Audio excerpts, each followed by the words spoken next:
எப்படி வந்து டீலிமிட்டேஷன் அப்படின்னு இவங்க ஒரு பிரச்சனையை கிளப்பினாங்களோ அதே மாதிரி தான் இதுவும்.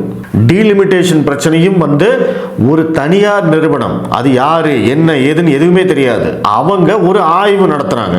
அந்த ஆய்வில் ஏற்கனவே இருக்கக்கூடிய டீலிமிட்டேஷன் சட்டத்தின்படி தொகுதி மறுவரையறை செய்தால் தமிழகத்துக்கு வந்து தொகுதிகள் கம்மியாகும், வட மாநிலத்துக்கு அதிகமாகும் அப்படின்னு அவங்க கொடுத்த ரிப்போர்ட். அது உண்மையா பொய்யா யாருக்கும் தெரியாது. அவங்க எப்படி அந்த கணக்கீடு செஞ்சாங்க தெரியாது. ஏற்கனவே அந்த சட்டம் என்ன சொல்லுது, உண்மையிலேயே அந்த சட்டத்தின்படி தொகுதி மறுவரையறை செய்தால் தமிழகத்துக்கு தொகுதிகள் கம்மியாகுமா தெரியாது. ஆனா அந்த ஒரு நியூஸ் கார்டு, ஒரு சின்ன நியூஸ் கார்டு, அந்த நியூஸ் கார்டை வச்சு இங்க திமுக எவ்வளோ பெரிய அரசியலை முன்னெடுத்தாங்கன்னு நீங்க யோசிச்சுக்கோங்க. அதே ஸ்டைல் தான் இதுவும்.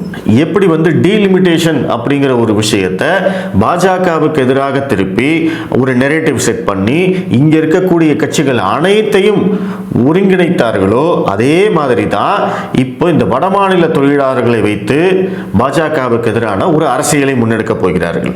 அதுதான் நடக்க போகுது. ஏன்னா இன்னைக்கு அதுதான் எல்லாரும் பேசிக்கிட்டு இருக்காங்க.